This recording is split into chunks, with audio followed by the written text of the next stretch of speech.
Always Encrypted has had quite a journey with SQL Server, Azure SQL Managed Instance, and Azure SQL Database. In this episode, we're going to learn all about those enhancements and how we're making it more accessible with VBS enclaves in Azure SQL Database. This week on Data Exposed.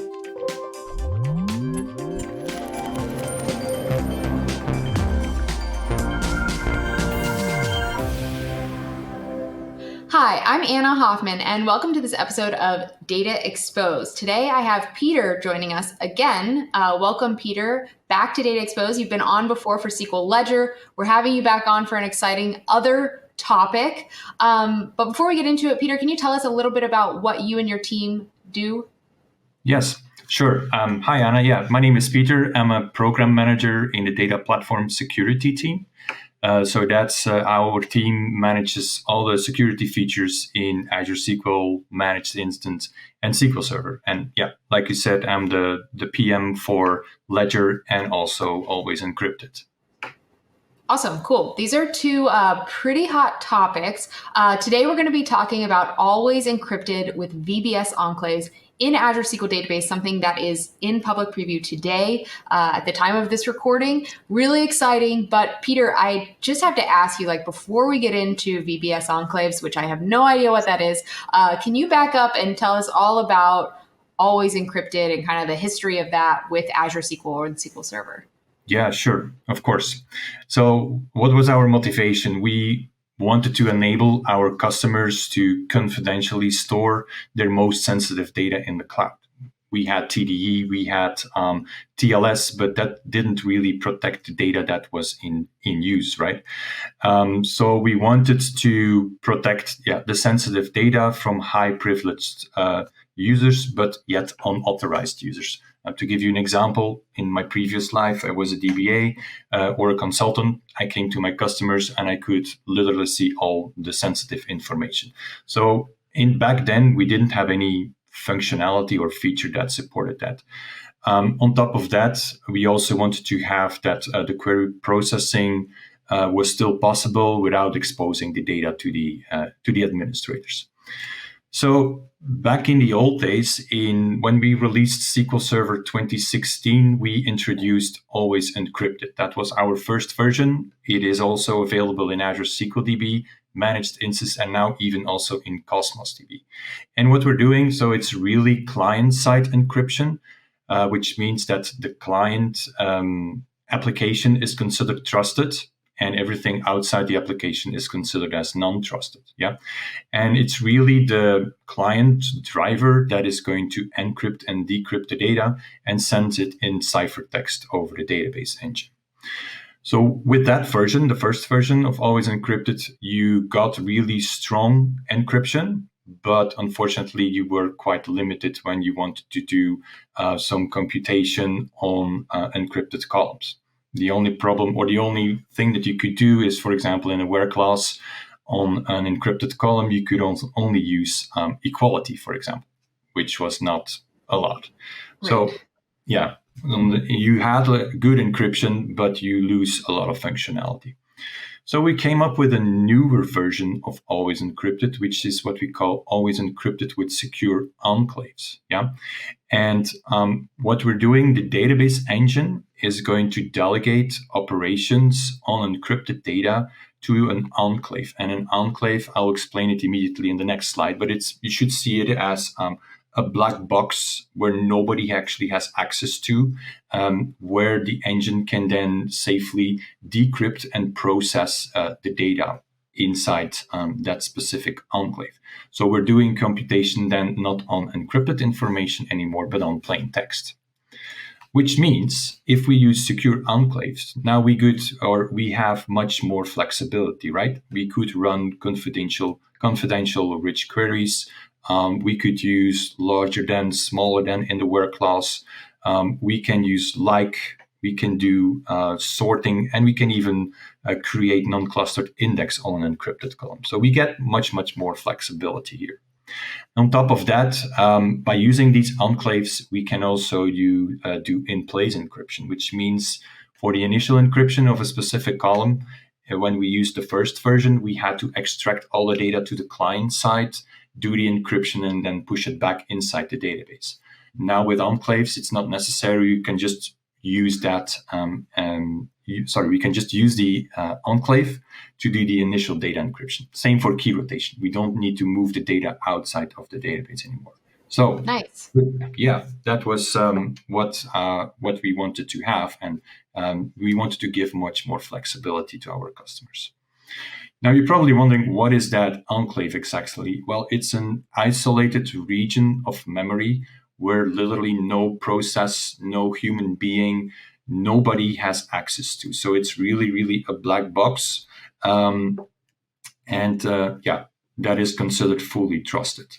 But how do we guarantee that trust? And we have two possibilities. Or you can use a hypervisor, which is what we call virtualization-based security, or VBS enclaves, which can currently be using or is currently used for SQL Server, so the box version, right? Okay. You can also have a hardware enclave, which is called Intel Software Guard Extension, or Intel SGX. And that's really a CPU inside the server that will guarantee the isolation of the enclave itself.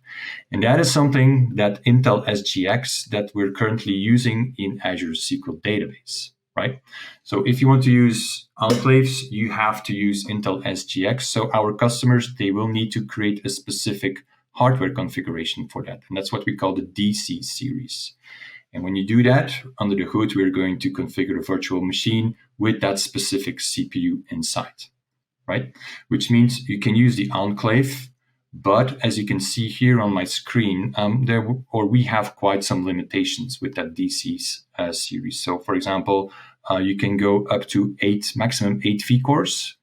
If our customers want to use more, they need to go to Always Encrypted, the first version, right? But then again, they lose the flexibility. The region availability is also quite limited. So we just have East and West US, North and West Europe, Canada, and UK South, and that's it. And on top of that, last but not least, of course, DC series are quite expensive to configure. Yeah.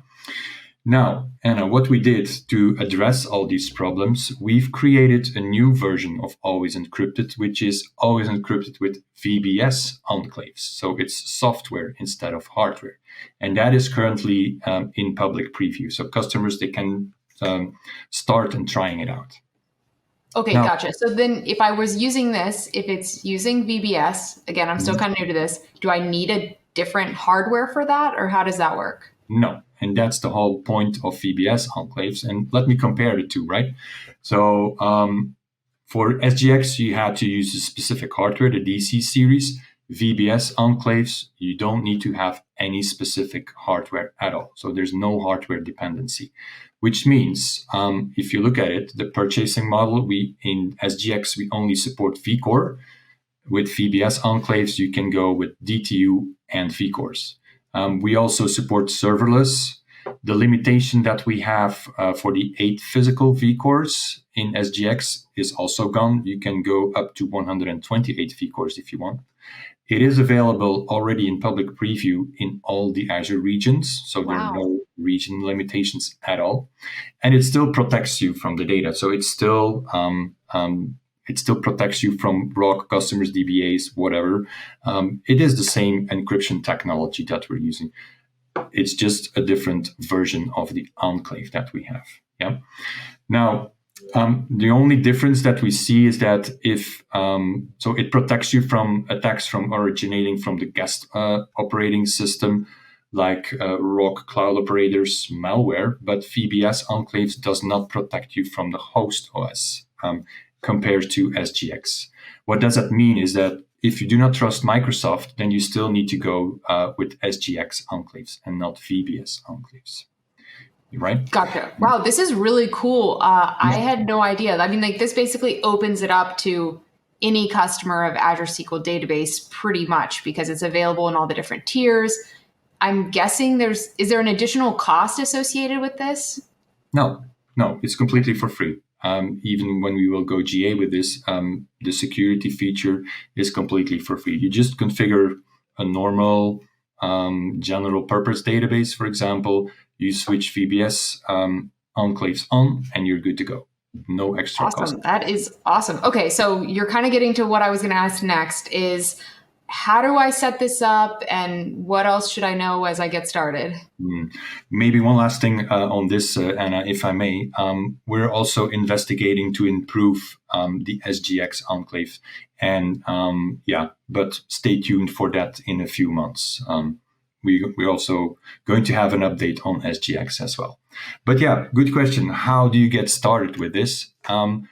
Pretty easy. So we're currently supporting PowerShell commands on also Azure CLI. The only thing you need to do when you want to create a new database with VBS enclaves enabled, you need to specify an extra parameter called preferred enclave type, and you just set it to VBS. If you have already an existing database and you want to try it out, then you need to use the set AZ SQL Database command. And again, the same parameter, preferred enclave type, just set it to VBS, and then you're good to go. That's it. That's how easy it is. Nice. That's awesome. Pieter, thanks so much for coming on Data Exposed. I learned so much. I think our viewers did as well. Viewers, like you should go check this out. It's in public preview. If you're using it, it's super easy to get started. One final question for you, Pieter. Any other advice or any other messaging from the security side you want to make sure our viewers are aware about?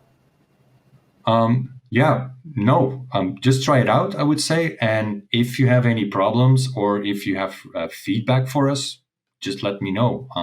Yeah, and we're happy to jump into a call and help you guys out. No problem. Awesome. Pieter, again, thanks so much for coming on the show. To our viewers, we're going to put a bunch of links in the description for you to go learn more. Go contact Pieter and his team about what you think about this feature and leave us a comment, like this episode, go try it out, and we hope to see you next time on Data Exposed.